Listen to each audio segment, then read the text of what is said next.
So there I was, 1 in the damn morning, just pacing around my own backyard, trying to shake off a bit of insomnia, when suddenly I'm lit up like a fugitive in a crime doc. Sirens, floodlights, the whole show, and all because my HOA president, Karen with a capital K, decided that a man walking on his own property was a threat to the community. You ever been reported for existing? Yeah, that was just the beginning. Before we dive in, tell me in the comments, what's the most ridiculous thing your HOA or neighbor ever pulled on you? I read them all. This is QA stories, and trust me, it gets crazier from here. Now I should probably start from the beginning. My name's Nolan Hayes. I'm 45 years old, and about 6 months ago I finally did what I'd been dreaming about for years. I bought myself a little mountain cabin up in the Rockies. Nothing fancy, just a 2-bedroom place with a wraparound deck and enough privacy to actually hear myself think for once. I'd spent the last 20 years working for the federal government. Mostly investigative work that I can't really get into detail about, but let's just say I was ready for some peace and quiet. There are things I've done and seen that I'll never be able to talk about. Let's just say retirement was less about peace and more about survival. Some cases follow you home, if you know what I mean. I'd saved up enough to retire early and work some consulting gigs remotely, and this cabin was supposed to be my sanctuary, the place where I could finally relax and not worry about all the craziness of the world. For the first few months, it was absolutely perfect. I'd wake up to the sound of birds chirping instead of car horns honking. I'd sit on my deck with my morning coffee, watching the sunrise paint the mountains in these incredible shades of orange and pink. I could actually walk around my property without constantly looking over my shoulder or wondering who was watching me. It was everything I'd hoped for and more. I'm not even sure why I thought it would last. Maybe I was just being naive, but I genuinely believed I'd found the perfect place to disappear from all the drama and politics and general insanity that seems to follow people everywhere these days. But then she showed up. Beatrice Dubois, though everyone called her B, was 55 years old with perfectly styled blonde hair that she always wore in this tight little bun, like she was perpetually ready for a business meeting. She had these designer glasses that she was constantly adjusting, and she carried this clipboard everywhere she went like it was some kind of sacred weapon. Something in her tone reminded me of bureaucrats I used to cross, the kind who smiled as they buried evidence. B was the president of our little homeowners association, and from what I'd heard from the other neighbors, she took that job very, very seriously. Too seriously, if you ask me. She'd moved up here about 5 years ago after retiring from some corporate management position, and apparently she'd decided that running our tiny mountain community was going to be her new full-time career. The first time I met her, I was out on my deck fixing a loose board with a hammer. It was about 2 in the afternoon on a Tuesday, perfectly reasonable time to be doing some maintenance work. I'm focused on getting this board secured when I hear these footsteps marching up my driveway with purpose. I look up and there she is, B, with that clipboard clutched against her chest like armor, and this expression on her face that told me she was not here to welcome me to the neighborhood. "Excuse me," she said, not even bothering to introduce herself, "but I've received multiple complaints about excessive noise coming from your property." I stopped hammering and looked at her. Multiple complaints? From who? There were maybe 8 houses total in our little development, and I'd barely seen any of my neighbors except to wave hello.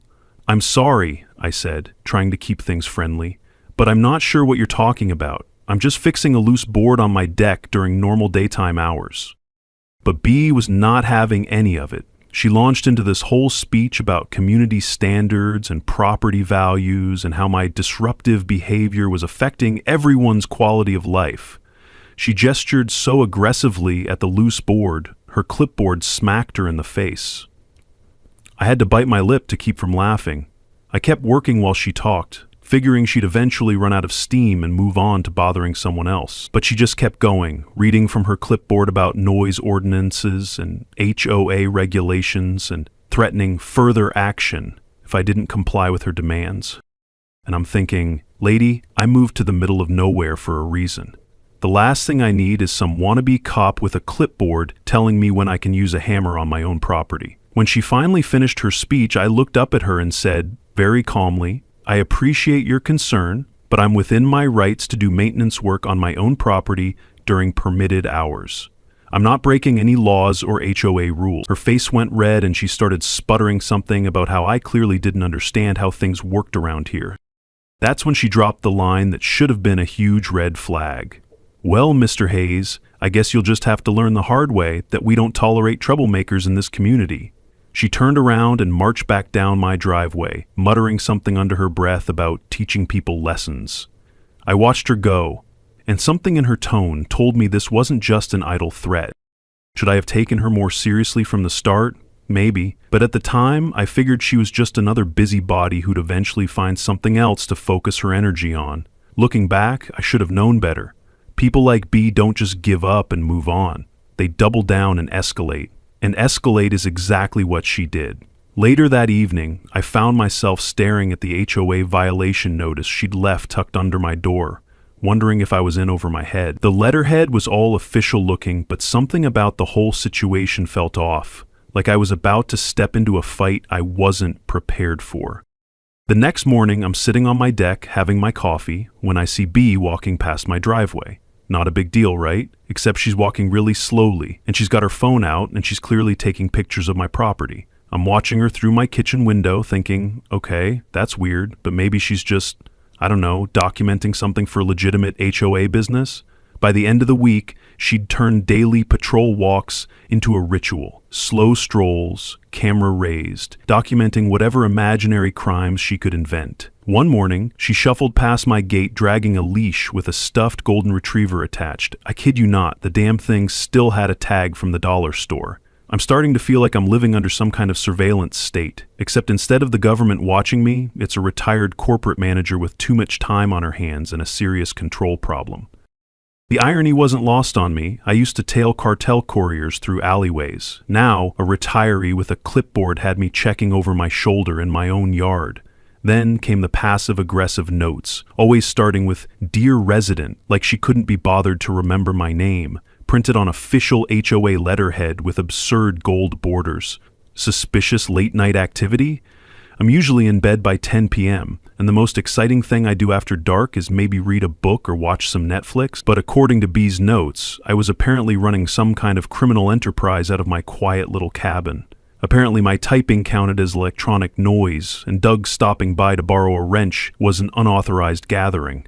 It would have been laughable if I hadn't started noticing the glances, the way Mr. Johnson tightened his grip on his kid's hand when I passed. I wasn't sure if I should laugh or be concerned that this woman was completely losing touch with reality. Actually, let me be honest, I was definitely leaning toward concerned. Calls came at all hours, always her, always another ridiculous complaint. "Mr. Hayes, I'm calling to inform you that your vehicle was parked at an improper angle in your driveway yesterday evening," she'd say, like she was reading from a script. "This violates our community aesthetic standards."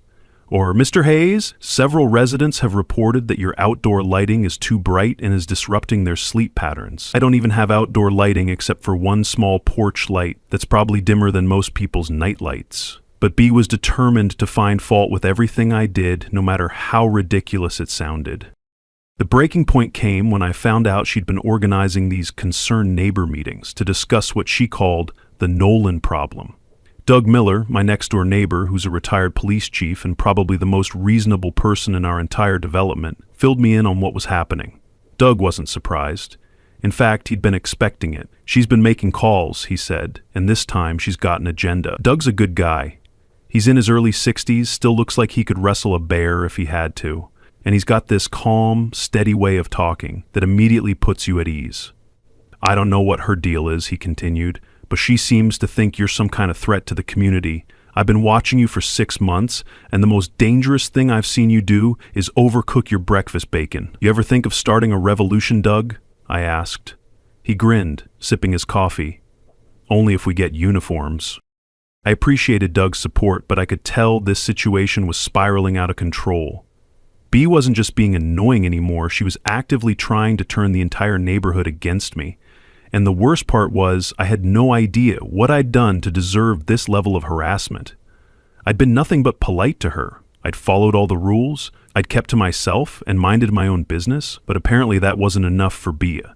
She needed to control every aspect of everyone's lives, and the fact that I wasn't playing along with her little power games was driving her absolutely crazy. Looking back, I should have seen what was coming next. When people can't control others with logic, they always try fear next. That night I dreamed I was back in Kyiv. Only this time the sniper had a clipboard. That's when she sent me the official HOA fine, $200 for disturbing the peace after hours, with a 10-day payment deadline. The letter was typed up all official looking, with the HOA letterhead and everything. But here's the thing, I'd spent years analyzing documents as part of my federal job, and I could spot a forgery from a mile away. The signatures at the bottom of the complaint, supposedly from other HOA members who'd witnessed my violations, were clearly fake. Same handwriting, same pen, same shaky attempt to make each signature look different. B had literally forged her neighbors' signatures to try to legitimize her harassment campaign against me. Now I'm thinking, okay, this lady's got some serious issues. I mean, who the hell forges signatures over a damn hammer? That's not just crazy, that's criminal. She'd crossed the line from being a busybody into actual fraud, and that changed everything. Staring at those forged signatures, I realized B wasn't just your average busybody HOA Karen. She was willing to commit fraud to get her way. But just how far would she actually go? I was about to find out, and it was going to be a lot further than I ever imagined. 2 weeks later, I'm dealing with one of my regular bouts of insomnia. It's about 1 a.m., and I can't sleep, so I decide to take a walk around my property. This is something I do pretty regularly. The fresh mountain air usually helps clear my head, and walking in the quiet darkness has always been therapeutic for me. It's peaceful, you know? No traffic, no noise, just me and the stars and the sound of my own footsteps on the gravel. I'm not bothering anyone, I'm not making any noise, I'm just walking around my own land, trying to tire myself out so I can get some sleep. Seemed harmless enough, right? Wrong. I'm about halfway around my property when I hear a phone ringing from the direction of B's house. It's loud enough that I can hear it clearly through her open window, and I can hear her voice, though I can't make out the words. At first, I don't think much of it. People get phone calls at weird hours all the time. But then, maybe 10 minutes later, I hear something that makes my blood run cold. Police sirens, and they're getting closer.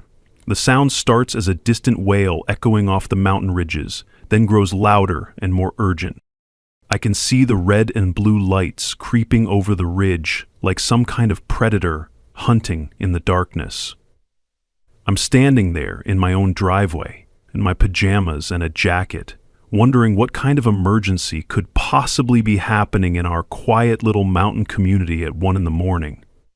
That's when I see the police cruiser's headlights cutting through the trees, heading straight for my property. The cruiser didn't just pull up, it crept like a predator.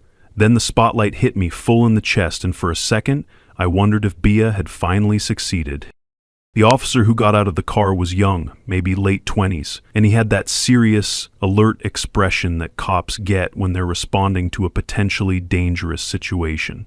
He shined his flashlight around my property, checking corners and shadows like he was expecting to find evidence of a break-in or something worse. His hand drifted toward his weapon, not quite resting on it, but close enough to make his intentions clear. "Good evening, sir," he said, keeping his voice professional but cautious.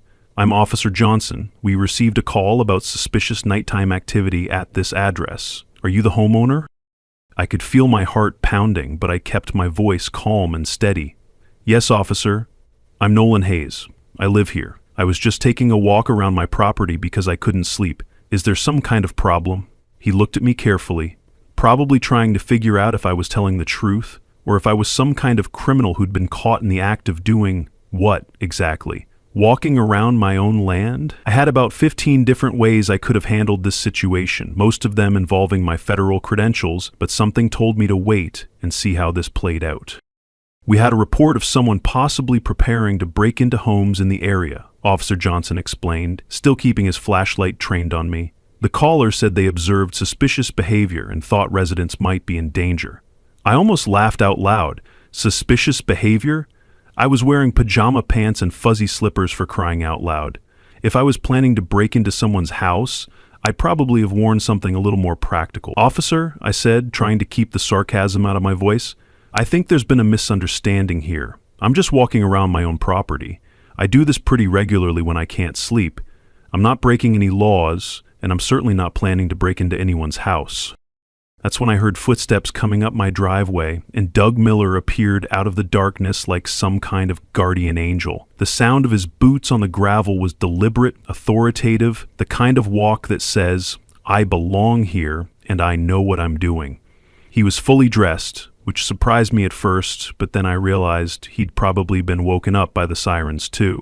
"Evening, officer," Doug said in that calm, authoritative voice of his. "I'm Doug Miller, retired police chief. I live next door." He pulled out his wallet and showed Officer Johnson his retired badge and ID, the metal glinting in the flashlight beam. There was something about the way he carried himself that immediately shifted the dynamic. Suddenly, the young officer was dealing with a peer, not just a concerned neighbor.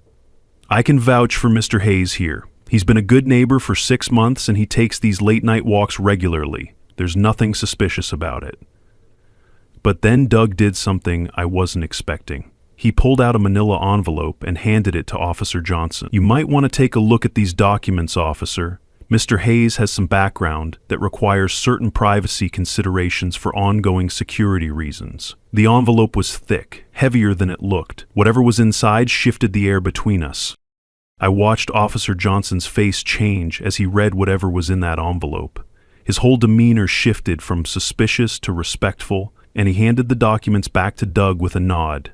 "I understand, sir. Thank you for clarifying the situation." He turned back to me with an apologetic expression. "Mr. Hayes, I'm sorry for the confusion. It appears this was a misunderstanding. You're free to continue your evening walk, and again I apologize for the inconvenience." As he walked back to his car, I looked at Doug with complete confusion. "What the hell was that about?" I asked him. Doug just smiled and patted my shoulder. "Let's just say I made some calls after our last conversation. I figured you might need some backup if B kept escalating things." As Officer Johnson drove away, I looked across the street toward B's house. She was standing at her window, pressing her face against the glass, and even from a distance I could see the confusion and panic on her face.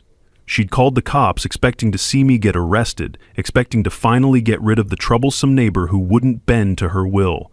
But instead, she'd just watched a police officer apologize to me and drive away. Her mouth opened once, then again, but no sound came. Then she dropped her phone, not out of shock, out of rage. I could see her face pressed against the window, and let me tell you, she looked like someone who just bet their life savings on red and watched the ball land on black.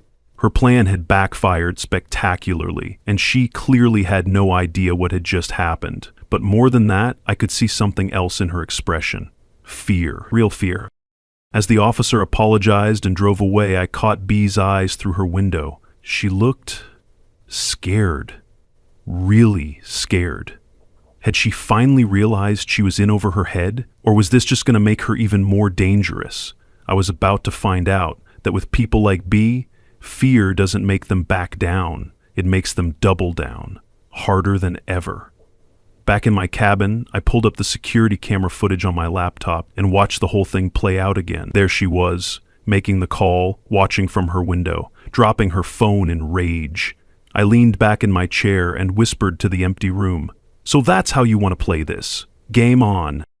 The next morning, I wake up to find flyers stuck under every door in the neighborhood. B's latest masterpiece? A flyer plastered with security threat in bold, accusing me of spying on neighbors like I was NSA. She's telling everyone that I'm some kind of dangerous radical who's been placed in the community to monitor them or God knows what else. I'm reading this garbage over my morning coffee, and I honestly don't know whether to laugh or call a lawyer. The whole thing is so ridiculous that it almost reads like parody, but I know some of my neighbors are going to take it seriously. The flyer goes on to claim that I've been conducting surveillance operations on other residents, which I guess is her way of describing the fact that I occasionally wave hello when I see people in their yards. It says I have documented connections to federal law enforcement agencies and that my presence in the community represents an imminent threat to privacy and safety. Now, I'll give her credit for creativity because she's managed to take a few grains of truth and spin them into this elaborate conspiracy theory that makes me sound like some kind of undercover operative sent to spy on a bunch of retirees living in mountain cabins. But here's the thing. She's also committed about 6 different federal crimes with this flyer, including defamation, harassment, and making false statements designed to incite panic. I'm pretty sure she doesn't realize that, but I definitely do. By noon, she's organized an emergency HOA meeting to address the danger in our community. She's got this whole phone tree going, calling every resident to warn them about the imminent threat living right next door to them. I can hear her from my deck, pacing around her yard while she talks on the phone, gesticulating wildly like she's trying to convince people that I'm some kind of terrorist sleeper cell. "We need to take action immediately," I can hear her saying. "This person is not who he claims to be, and we have a responsibility to protect our families." It's like watching someone have a complete mental breakdown in real time, except she's trying to drag the entire neighborhood down with her. The sad thing is, some people are actually buying into her hysteria. The Petersons stopped mid-wave. Mr. Johnson pulled his kid closer. I wasn't Nolan anymore. I was a rumor with legs. These are people I've been living near for 6 months, people I've waved to and made small talk with, and now they're looking at me like I'm some kind of dangerous criminal because Bia has convinced them that I'm a threat to their safety. I'm not even sure how to respond to something like this. How do you defend yourself against accusations that are so outrageous they shouldn't need defending? That evening, I'm sitting on my deck, trying to process this whole situation when I hear a soft knock at my door. It's an elderly neighbor who lives 3 houses down, and she's clearly been crying. She's maybe 70 years old, with gray hair and the kind of face that usually has a warm smile, but tonight she looks absolutely miserable.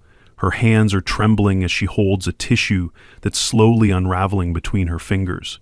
"Mr. Hayes," she says, her voice shaking, "I need to apologize to you. I signed one of those complaint forms against you, and I shouldn't have done it. I'm so sorry." She's holding a tissue in her hands, twisting it nervously as she talks. "B came to my door last week and said you were causing problems for everyone. She had this official-looking form, and she said all the other neighbors had already signed it, and she made it sound like I was being selfish if I didn't do my part to protect the community. I wasn't sure if I should feel angry or just sad for this woman who'd clearly been manipulated by someone much more cunning than she was."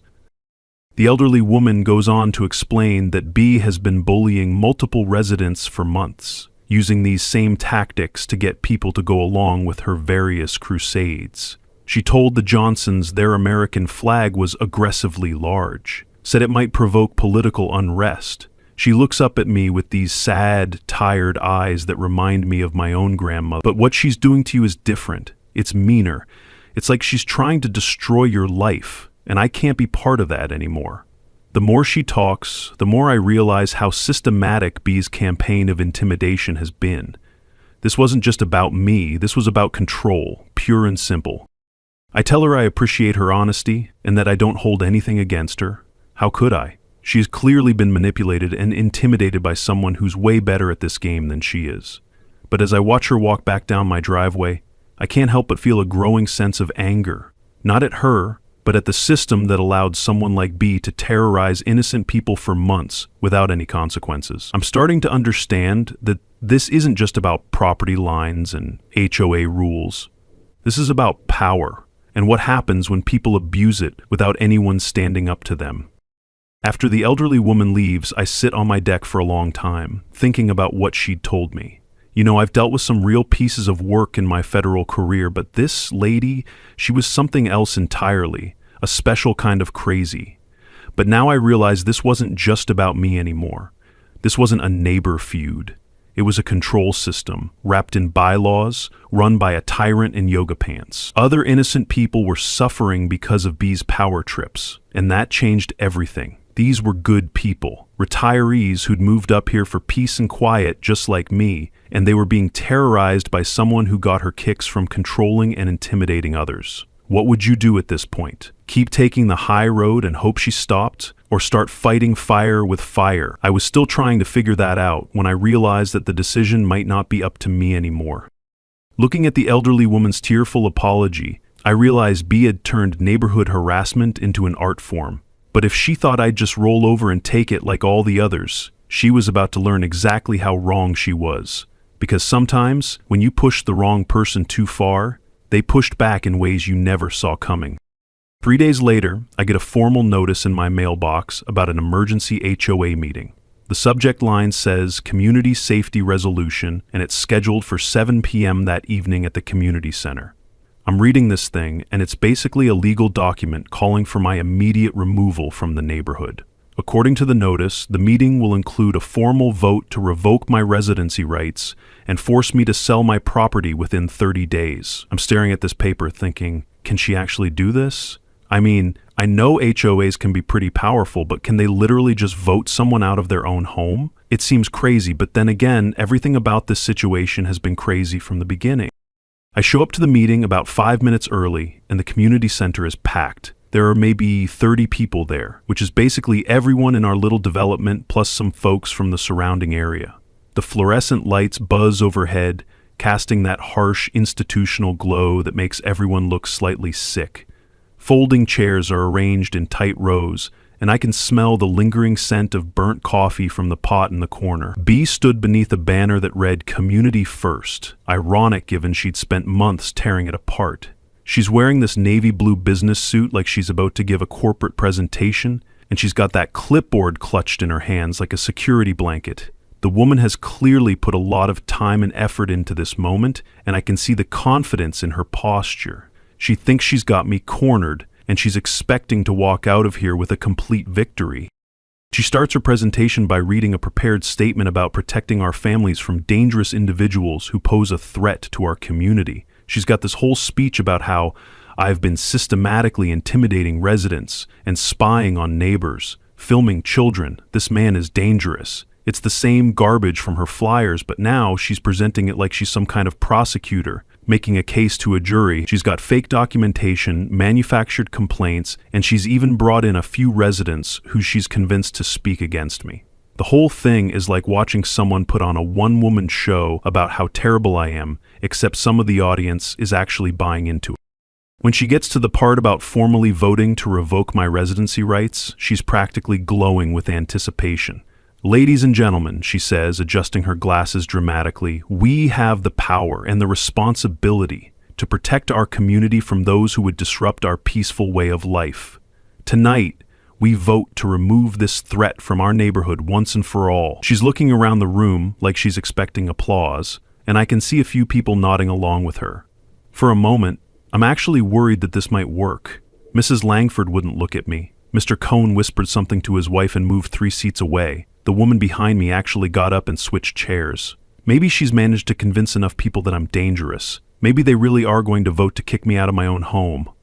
I'm starting to sweat, and I realize this could actually be the end of everything I've worked for. But then Doug Miller stands up in the back of the room. He's got this manila folder in his hands, and he's got that calm, authoritative presence that immediately gets everyone's attention. "Before we proceed with any votes," he says, "I think everyone should see these documents." He walks to the front of the room and hands the folder to Bia, but she won't take it. Her face goes white as a sheet, like she knows whatever's in that folder is going to destroy her entire presentation. Doug shrugs and opens the folder himself. Doug laid out the documents. Silence. Then a whisper. "Wait, this cabin's not even under HOA?" He announces to the room, "Built in 1987. HOA didn't exist. You have no jurisdiction." The room goes dead silent. You could hear a pin drop. I watch B's face as the implications sink in, and it's like watching someone realize they've been playing poker with a handful of Monopoly money. She has absolutely zero legal authority over me or my property. She never did. All of her threats, all of her fines, all of her harassment, none of it was legally binding. She'd been running this elaborate campaign to get rid of me, and it was all based on authority she didn't actually have. Doug continues reading from the documents.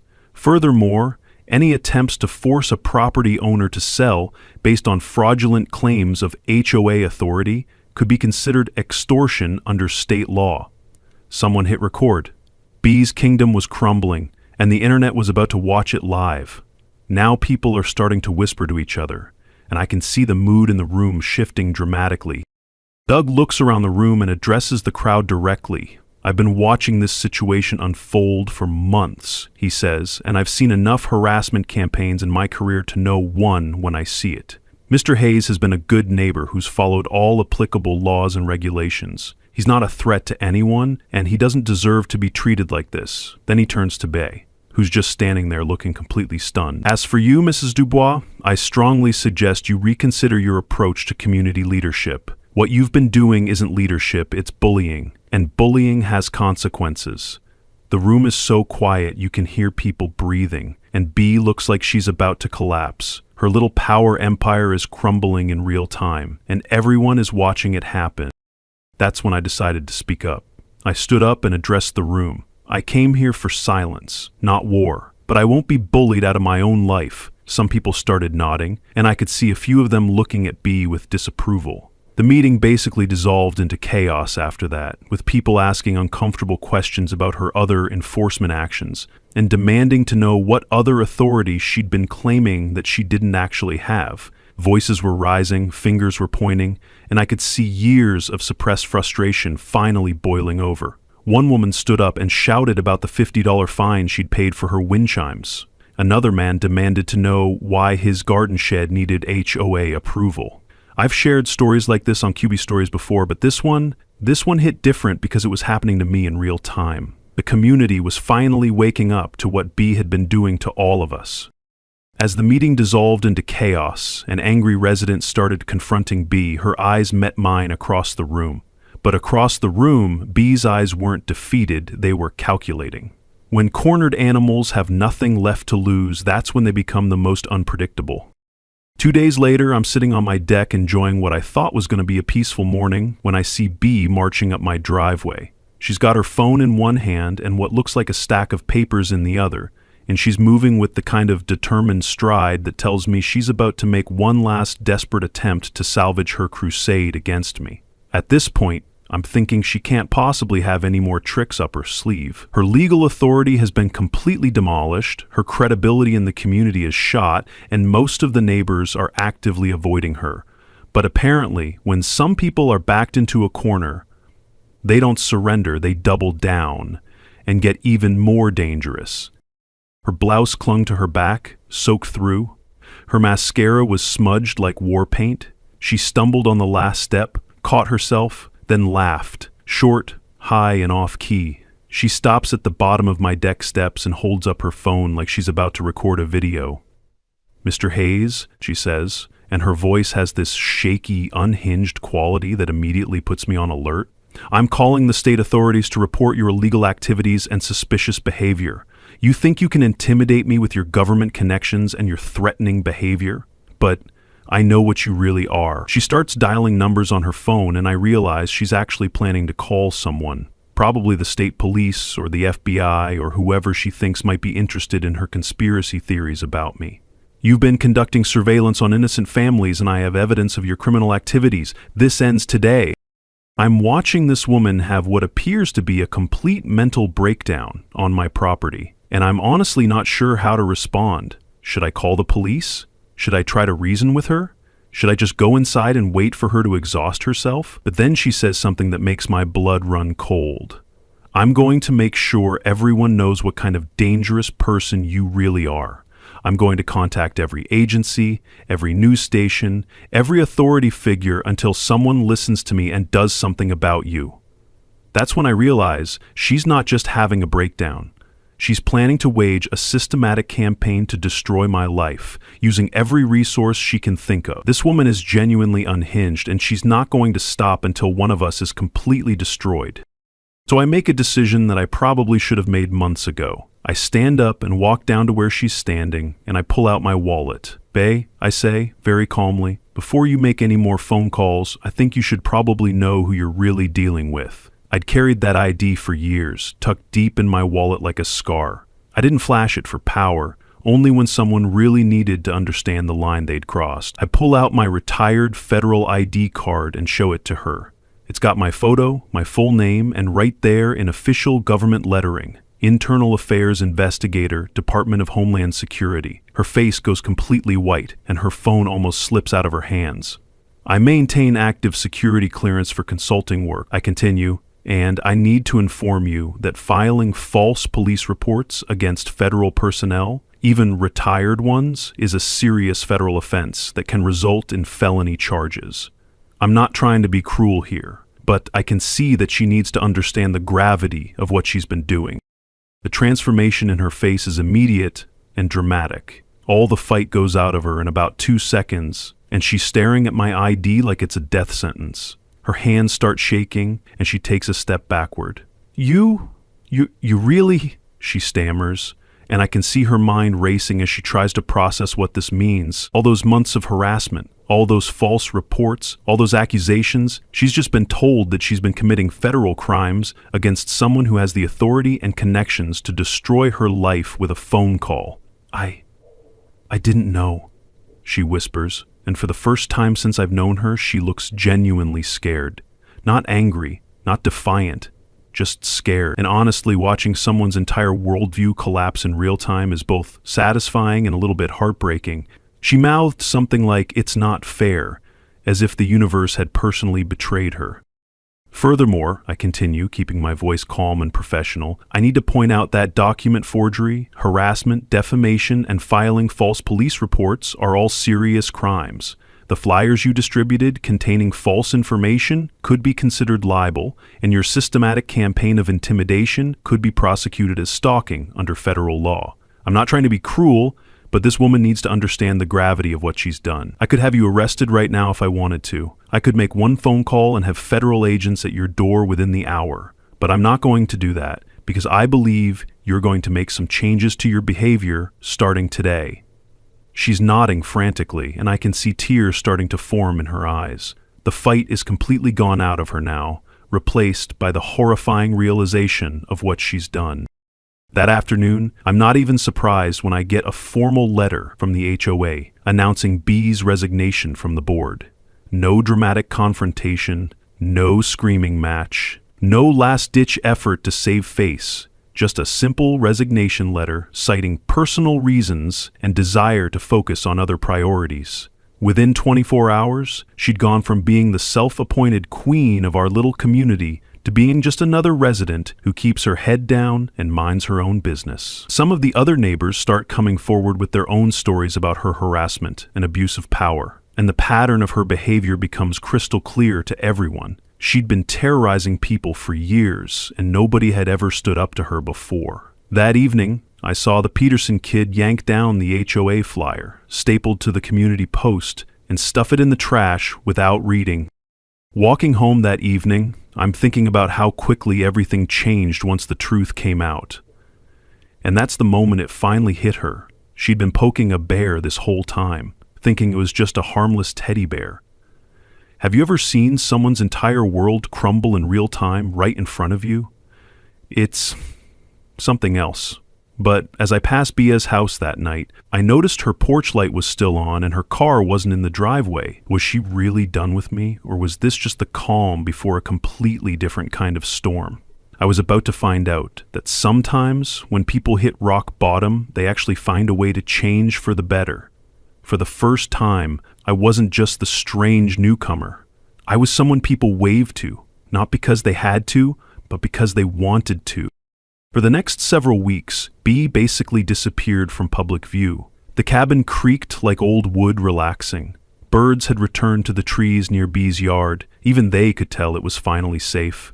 The morning frost lingered longer on her untended porch, and her mailbox stayed closed for days at a time.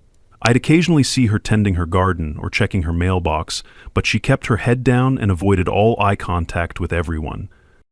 No more harassment, no more surveillance, no more HOA power trips. The fight seemed to have gone completely out of her, and honestly, I wasn't sure if that was a good thing or a bad thing. Sometimes when people get broken down that completely, they either change for the better or they start planning something even worse. I kept expecting another shoe to drop, another escalation, another desperate attempt to salvage her pride. But weeks went by and nothing happened. The neighborhood was quiet. Almost too quiet, if you know what I mean. Meanwhile, the community elected a new HOA president, a guy named the new HOA president, who's actually reasonable and focuses on genuine community improvement instead of petty control. He organized a neighborhood barbecue, started a fund for maintaining the common areas, and generally treated people like adults instead of children who needed constant supervision. At the barbecue, someone brought out a radio and kids danced barefoot on the grass. Doug flipped burgers while neighbors, real neighbors, swapped tools and recipes. The whole atmosphere of the neighborhood changed overnight. People started waving to each other again, actually having conversations instead of suspicious glances, helping with small favors instead of filing complaints. It was like someone had lifted this heavy, oppressive cloud that had been hanging over everyone for years. I realized that B hadn't just been making my life miserable. She'd been poisoning the entire community with her toxic approach to leadership.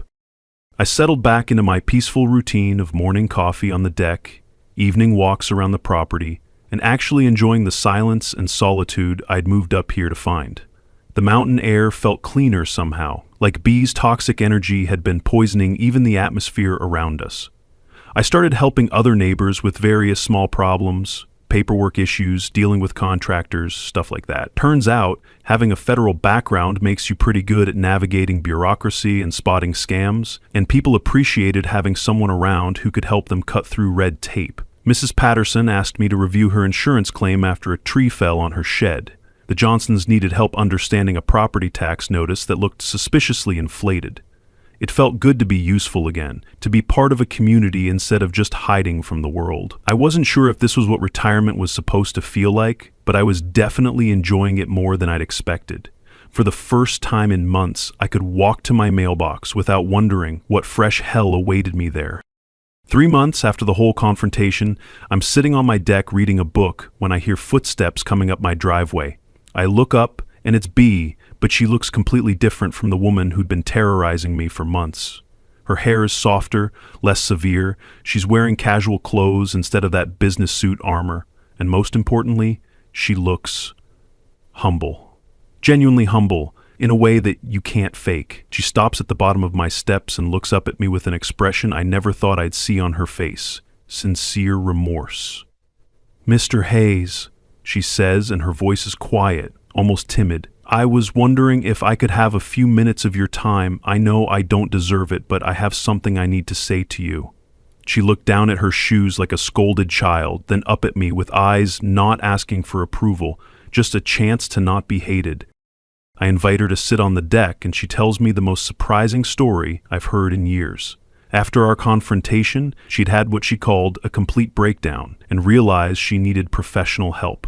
She'd been attending therapy sessions twice a week, working on her control issues, her anger management, and what her therapist called authoritarian personality disorder. She'd been taking medication for anxiety and depression, and she'd been going to support groups for people with similar problems. "I spent my entire career managing people," she explains, "and when I retired, I didn't know how to exist without having someone to control.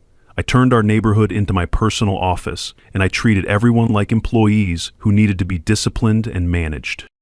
She goes on to apologize not just to me, but to everyone in the community who'd suffered under her reign of terror. She'd written personal letters to the elderly neighbor, the Johnsons, the Petersons, and everyone else she'd bullied and harassed. She'd paid back all the bogus fines she'd collected, and she'd even offered to contribute to a community fund to make up for the damage she'd caused. "I know I can't undo what I did," she says, looking directly at me with eyes that seemed genuinely different from the cold, calculating ones I'd seen before. "But I want to try to make amends in whatever way I can. I want to ask if there's anything I can do to repair the damage I caused to your life." I'm sitting there listening to this woman who'd tried to destroy me, and I'm genuinely shocked by how sincere she sounds. This isn't the manipulative, controlling person I'd been dealing with for months. This is someone who's clearly done some serious soul-searching and come out the other side as a different person. My response surprises even me, and I'm not sure where the words come from. We all make mistakes, B. What matters is learning from them and becoming better people. I appreciate your apology, and I'm glad you're getting the help you need. Back in DC, I'd watched too many people spiral, good people who never got their shot at redemption. Maybe that's why I didn't close the door. We talked for about an hour, and by the end of it, I actually find myself feeling something I never expected: respect for her. Not friendship, that would be unrealistic after everything that happened, but genuine respect for someone who'd hit rock bottom and found the courage to climb back up. She'd recognized her problems, sought professional help, and done the hard work of changing her behavior. That takes a kind of strength that most people don't have, and I had to give her credit for it. Looking back, I think that conversation taught me as much about forgiveness as it did about redemption. Over the following weeks, I watched B slowly reintegrate into the community. She doesn't try to take on any leadership roles or insert herself into everyone's business. She just focuses on being a good neighbor, helping elderly residents with their groceries, volunteering for community cleanup days, contributing to neighborhood projects without trying to control them. I watched her one morning, quietly sweeping the community center steps without being asked, wearing faded jeans and an old sweater instead of her usual power suits. People are cautious around her at first, which is understandable, but gradually they start to see that she's genuinely changed. The real test came when someone's dog got loose and she helped corral it back to safety, laughing with the owner instead of lecturing them about leash laws. Small moments like that slowly rebuilt trust. The community heals completely and becomes stronger than it was before any of this drama started. We achieve something much more valuable than friendship, mutual respect and peaceful coexistence. 1 week later, I'm sitting on my deck enjoying my morning coffee when I hear a knock at my door. It's a little girl from down the street. She's maybe 10 years old, and she's got this serious expression on her face like she's dealing with a major crisis. "Mr. Hayes," she says, "I need your help. The new HOA won't approve my family's fence application because of some ridiculous technicality, and my mom said you might know how to fix it." I chuckle and grab my coffee mug, thinking about how life has this funny way of coming full circle.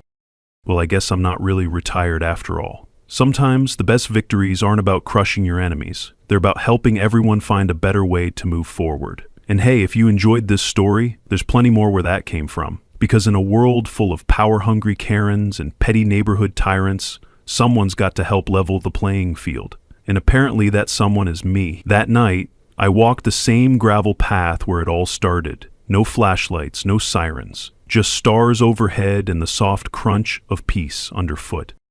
I guess that's where things ended. Me, supposedly retired, now knee-deep in HOA drama and fixing fences for 10-year-olds. Life's got a weird sense of humor. You try to disappear into the mountains for a little peace, and somehow end up being the one folks come to when the rules stop making sense. If any part of this story hit a nerve, or made you laugh, drop a comment. I'd love to hear your HOA nightmares, or how you handled your own neighborhood nonsense. Hit like if Bia's meltdown was as satisfying for you as it was for me, and if you're into stories like this, go ahead and subscribe to QA Stories. And hey, if you feel like helping me keep the lights on, or just say thanks, there's that little thanks button below the video. No pressure. I appreciate you being here. Take care out there, and I'll see y'all next time. QA Stories, where reality feels like fiction, and fiction wishes it was this juicy. Hit that like before the next bombshell drops.